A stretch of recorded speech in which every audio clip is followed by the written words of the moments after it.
एक मिनट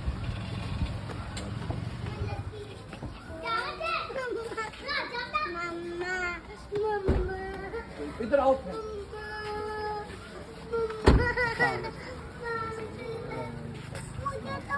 इधर आओ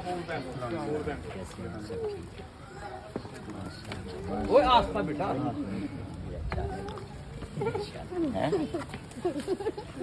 बच्चों फेंको